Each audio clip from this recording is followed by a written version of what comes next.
जय हिंद साथियों, स्वागत है आप सभी का गुरु स्टडी पॉइंट में, जहां ज्ञान की हर सीढ़ी आपको सफलता की ओर ले जाती है। आज हम सब पढ़ने वाले हैं स्टैटिक जीके के 100 महत्वपूर्ण प्रश्न उत्तर, जिसमें से आज हम सब पढ़ेंगे भारत के प्रमुख त्योहार। भारत के प्रमुख त्योहार से जुड़े 50 महत्वपूर्ण प्रश्न आज पढ़ेंगे और 50 महत्वपूर्ण अगले वीडियो में पढ़ने वाले हैं। तो आज 1 से लेकर 50 तक महत्वपूर्ण प्रश्न उत्तर को देखेंगे इस वीडियो में। तो बने रहिएगा हमारे साथ। भारत के प्रमुख त्योहारों से जुड़े 50 महत्वपूर्ण प्रश्न उत्तर को तो बने रहिएगा हमारे साथ वीडियो के अंत तक। चलिए पहले प्रश्न उत्तर को देखते हैं। हमारा पहला प्रश्न है, निम्न में से कौन सा त्योहार चंद्र पंचांग पर आधारित नहीं है? निम्न में से कौन सा त्योहार चंद्र पंचांग पर आधारित नहीं है? आपका ऑप्शन है ए होली, बी दीपावली, सी ईद उल फितर या डी मकर संक्रांति। तो इसका सही जवाब हो जाएगा मकर संक्रांति। मकर संक्रांति चंद्र पंचांग पर आधारित नहीं है। सही जवाब हो जाएगा डी नंबर, मकर संक्रांति। अगला प्रश्न है, ओणम पर्व का ऐतिहासिक संबंध किस काल्पनिक राजा से है? ओणम पर्व का ऐतिहासिक संबंध किस काल्पनिक राजा से है? आपका ऑप्शन है ए राजा हरिश्चंद्र, बी राजा बलि, सी राजा जनक या डी राजा विक्रमादित्य। तो इसका सही जवाब हो जाएगा राजा बलि। सही जवाब हो जाएगा बी नंबर, राजा बलि। अगला प्रश्न है, सरहुल त्योहार किस प्राकृतिक तत्व की पूजा से संबंधित है? सरहुल त्योहार किस प्राकृतिक तत्व की पूजा से संबंधित है? तो संबंधित है वृक्ष से। सही जवाब हो जाएगा सी नंबर, वृक्ष। सही जवाब हो जाएगा सी नंबर, वृक्ष। अगला प्रश्न है, रथ यात्रा उत्सव में त्रिदेव रथ की अवधारणा किससे संबंधित है? रथ यात्रा उत्सव में त्रिदेव रथ की अवधारणा किससे संबंधित है? तो संबंधित है जगन्नाथ, बलभद्र, सुभद्रा से। सही जवाब हो जाएगा सी नंबर, जगन्नाथ, बलभद्र और सुभद्रा। अगला प्रश्न है, छठ पूजा में प्रयुक्त अर्घ्य शब्द का अर्थ क्या है? छठ पूजा में प्रयुक्त अर्घ्य शब्द का सही अर्थ क्या है? तो इसका सही अर्थ है जल अर्पण। सही जवाब हो जाएगा सी नंबर, जल अर्पण। अगला प्रश्न है, बैसाखी का धार्मिक महत्व सिख इतिहास में किस घटना से जुड़ा है? बैसाखी का धार्मिक महत्व सिख इतिहास में किस घटना से जुड़ा है? तो जुड़ा है खालसा पंथ की स्थापना से। सही जवाब हो जाएगा बी नंबर, खालसा पंथ की स्थापना। अगला प्रश्न है, लोसार पर्व मुख्यतः किस पंचांग पर आधारित है? लोसार पर्व मुख्यतः किस पंचांग पर आधारित है? तो आधारित है चंद्र सौर पर। सही जवाब हो जाएगा सी नंबर, चंद्र सौर। सही जवाब हो जाएगा सी नंबर। अगला प्रश्न है, किस त्योहार का संबंध सीधे सूर्य की उत्तरायण गति से है? किस त्योहार का संबंध सीधे सूर्य की उत्तरायण गति से है? आपका ऑप्शन है ए बसंत पंचमी। अगला ऑप्शन है बी मकर संक्रांति, सी पोंगल या डी बैसाखी। इसका सही जवाब हो जाएगा मकर संक्रांति। सही जवाब हो जाएगा बी नंबर, मकर संक्रांति। अगला प्रश्न है, दुर्गा पूजा में महिषासुरमर्दिनी रूप किस ग्रंथ से उद्धृत है? दुर्गा पूजा में महिषासुरमर्दिनी रूप किस ग्रंथ से उद्धृत है? तो है मार्कंडे पुराण से। सही जवाब हो जाएगा इसका सी नंबर, मार्कंडे पुराण। सही जवाब हो जाएगा सी नंबर। अगला प्रश्न है, गुरु पर्व में नगर कीर्तन का मुख्य उद्देश्य क्या है? गुरु पर्व में नगर कीर्तन का मुख्य उद्देश्य क्या है? तो इसका मुख्य उद्देश्य है गुरुवाणी का सार्वजनिक पाठ। सही जवाब हो जाएगा इसका सी नंबर, गुरुवाणी का सार्वजनिक पाठ। अगला प्रश्न है, पोंगल शब्द का शाब्दिक अर्थ क्या है? पोंगल शब्द का शाब्दिक अर्थ क्या है? तो पोंगल शब्द का शाब्दिक अर्थ है उबालना। सही जवाब हो जाएगा उबालना। सही जवाब हो जाएगा उबालना। अगला प्रश्न है, होली का पौराणिक आधार किस पुराण में वर्णित है? होली का पौराणिक आधार किस पुराण में वर्णित है? आपका ऑप्शन है ए विष्णु पुराण, बी भागवत पुराण, सी नारद पुराण या डी शिव पुराण। तो इसका सही जवाब हो जाएगा विष्णु पुराण। सही जवाब हो जाएगा ए नंबर, विष्णु पुराण। अगला प्रश्न है, कार्तिक पूर्णिमा को किस सिख धर्म में क्या कहा जाता है? कार्तिक पुराण को सिख धर्म में क्या कहा जाता है? तो कार्तिक कार्तिक पूर्णिमा को सिख धर्म में प्रकाश पर्व कहा जाता है। सही जवाब हो जाएगा बी नंबर, प्रकाश पर्व। सही जवाब हो जाएगा बी नंबर। अगला प्रश्न है, ईद उल अजहा इस्लाम के किस सिद्धांत पर आधारित है? ईद उल अजहा इस्लाम के किस सिद्धांत पर आधारित है?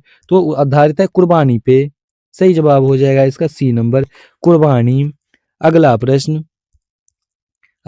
है, गणगौर पर्व का नाम किस शब्द से मिलकर बना है? गणगौर पर्व का नाम किस शब्दों से मिलकर बना है? आपका ऑप्शन है ए गण प्लस ईश्वर, बी गण प्लस गौरी, सी गण प्लस गौरव, या डी गण प्लस गृह। तो इसका सही जवाब हो जाएगा गण प्लस गौरी। सही जवाब हो जाएगा इसका बी नंबर, गण प्लस गौरी। सही जवाब हो जाएगा गण प्लस गौरी। अगला प्रश्न है, महाशिवरात्रि का तात्विक महत्व क्या माना जाता है? शिवरात्रि का तात्विक महत्व क्या माना जाता है? तो इसका तात्विक महत्व माना जाता है शिव पार्वती का विवाह। सही जवाब हो जाएगा इसका बी नंबर, शिव पार्वती विवाह। अगला प्रश्न है, काली पूजा का प्रमुख केंद्र भारत का कौन सा क्षेत्र है? काली पूजा का प्रमुख केंद्र भारत का कौन सा क्षेत्र है? तो है पश्चिम बंगाल। सही जवाब हो जाएगा सी नंबर, पश्चिम बंगाल। सही जवाब हो जाएगा पश्चिम बंगाल। अगला प्रश्न है, नवरात्रि की अवधारणा किस देवी सिद्धांत पर आधारित है? नवरात्रि की अवधारणा किस देवी सिद्धांत पर आधारित है? वो आधारित है नवदुर्गा पर। सही जवाब हो जाएगा इसका नवदुर्गा। सही जवाब हो जाएगा बी नंबर, नवदुर्गा।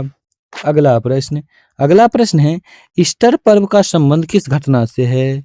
ईस्टर पर्व का संबंध किस घटना से है?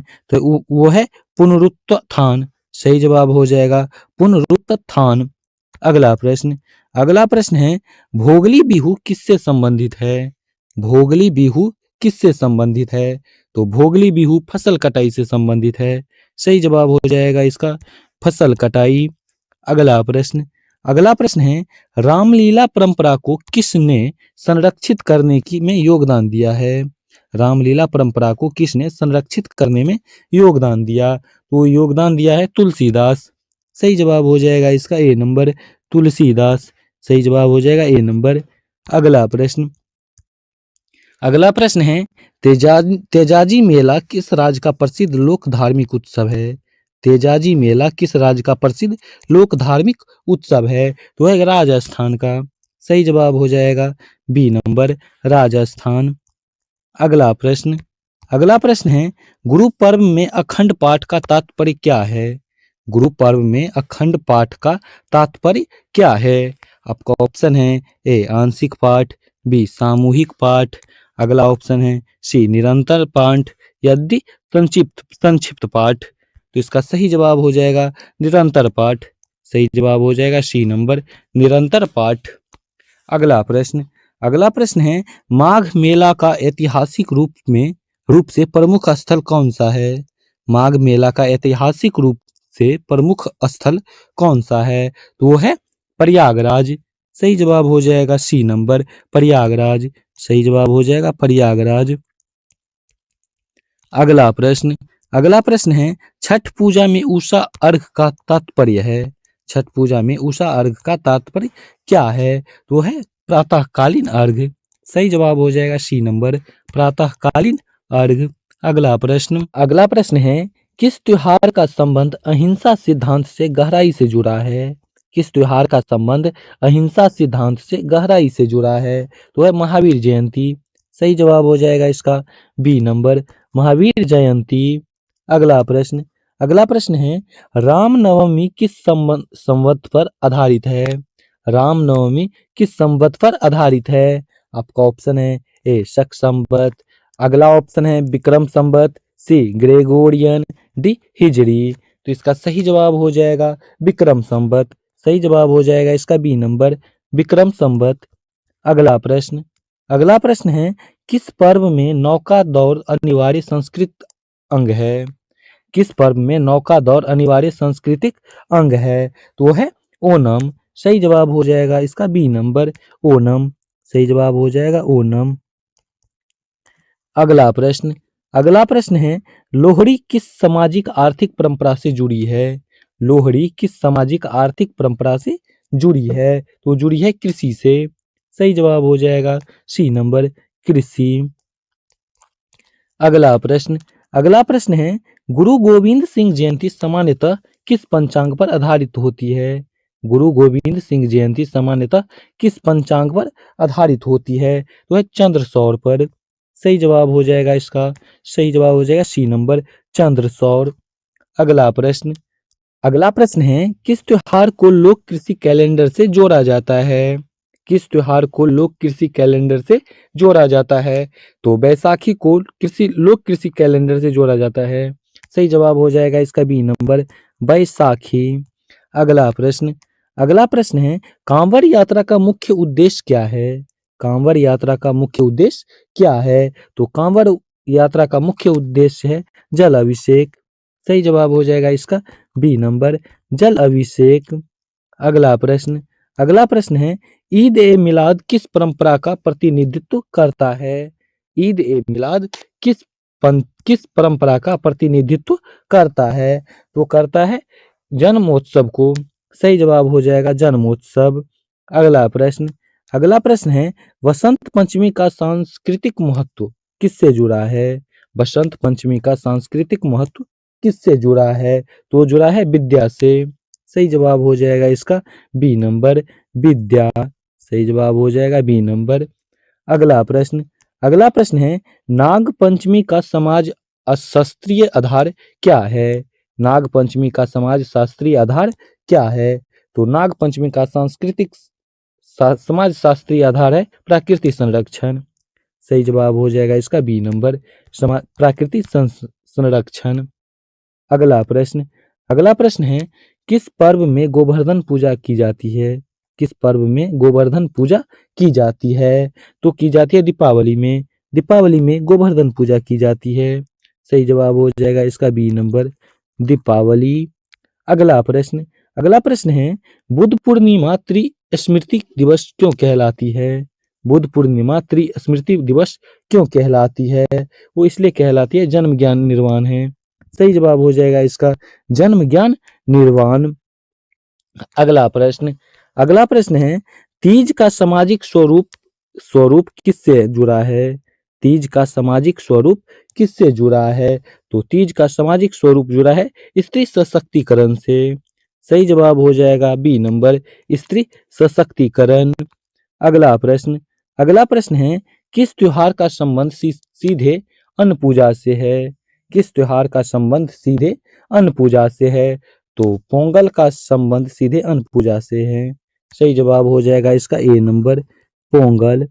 सही जवाब हो जाएगा पोंगल। अगला प्रश्न, अगला प्रश्न है कार्तिक पूर्णिमा का महत्व किस नदी तट पर अधिक है? कार्तिक पूर्णिमा का महत्व किस नदी तट पर अधिक है? तो आपका ऑप्शन है ए नर्मदा नदी, बी गोदावरी नदी, सी गंगा नदी, डी कावेरी नदी। तो इसका सही जवाब हो जाएगा सी नंबर, गंगा नदी। सही जवाब हो जाएगा गंगा नदी। अगला प्रश्न, अगला प्रश्न है दशहरा, अगला प्रश्न है दशहरा के साथ किस सांस्कृतिक परंपरा का समापन होता है? दशहरा के साथ किस सांस्कृतिक परंपरा का समापन होता है? तो समापन होता है रामलीला का। सही जवाब हो जाएगा रामलीला। सही जवाब हो जाएगा रामलीला। अगला प्रश्न, अगला प्रश्न है किस पर्व में चलनी से चंद्र दर्शन किया जाता है? किस पर्व में चलनी से चंद्र दर्शन किया जाता है? आपका ऑप्शन है ए तीज, बी करवा चौथ, सी रक्षाबंधन, डी अहोई अष्टमी। तो इसका सही जवाब हो जाएगा करवा चौथ। सही जवाब हो जाएगा इसका बी नंबर, करवा चौथ। अगला प्रश्न, अगला प्रश्न है ईद उल फितर का मूल उद्देश्य क्या है? ईद उल फितर का मूल उद्देश्य क्या है? तो ईद उल फितर का मूल्य उद्देश्य है उपवास समापन। सही जवाब हो जाएगा इसका उपवास समापन। अगला प्रश्न, अगला प्रश्न है, गुरु पर्व शब्द का शाब्दिक अर्थ क्या है? गुरु पर्व शब्द का शाब्दिक अर्थ क्या है? तो गुरु पर्व शब्द का शाब्दिक अर्थ है गुरु का पर्व। सही जवाब हो जाएगा इसका डी नंबर, गुरु का पर्व। अगला प्रश्न है, होली सामाजिक दृष्टि से किस भावना को प्रबल करती है? होली सामाजिक दृष्टि से किस भावना को प्रकट करती है, प्रबल करती है? तो समानता को प्रबल करती है। सही जवाब हो जाएगा इसका बी नंबर, समानता। सही जवाब हो जाएगा समानता। अगला प्रश्न है, क्रिसमस के साथ जुड़ी प्रमुख अवधारणा। क्रिसमस के साथ जुड़ी प्रमुख अवधारणा क्या है? आपका ऑप्शन है ए बलिदान, बी प्रेम, सी पुनरुत्थान, डी न्याय। तो इसका सही जवाब हो जाएगा प्रेम। सही जवाब हो जाएगा प्रेम। अगला प्रश्न है, मकर संक्रांति भारत के किस क्षेत्र से उत्तरायण कहलाती है? मकर संक्रांति भारत के किस क्षेत्र में उत्तरायण कहलाती है? तो गुजरात में कहलाती है। सही जवाब हो जाएगा इसका बी नंबर, गुजरात। सही जवाब हो जाएगा गुजरात। अगला प्रश्न है, रामनवमी उत्सव में किस ग्रंथ का पाठ प्रमुख है? रामनवमी उत्सव में किस ग्रंथ का पाठ प्रमुख है? तो है प्रमुख रामचरितमानस। सही जवाब हो जाएगा इसका ए नंबर, रामचरितमानस। अगला प्रश्न है, ओणम में प्रयुक्त पुष्प सज्जा को क्या कहते हैं? ओणम में प्रयुक्त पुष्प सज्जा को क्या कहते हैं? तो ओणम में प्रयुक्त पुष्प सज्जा को पुक्कलम कहते हैं। सही जवाब हो जाएगा पुक्कलम। अगला प्रश्न है और आज का अंतिम प्रश्न, भारतीय त्योहारों की सबसे प्रमुख विशेषता क्या मानी जाती है? भारतीय त्योहारों की सबसे प्रमुख विशेषता क्या मानी जाती है? आपका ऑप्शन है ए धार्मिक कठोरता, बी सांस्कृतिक विविधता, सी क्षेत्रीय अलगाव, या डी मौसमी निर्भरता। इसका जवाब आपको कमेंट में बताना है। इसका जवाब आपको कमेंट में बताना है। तो चलिए आज का प्रश्न उत्तर समाप्त हुआ।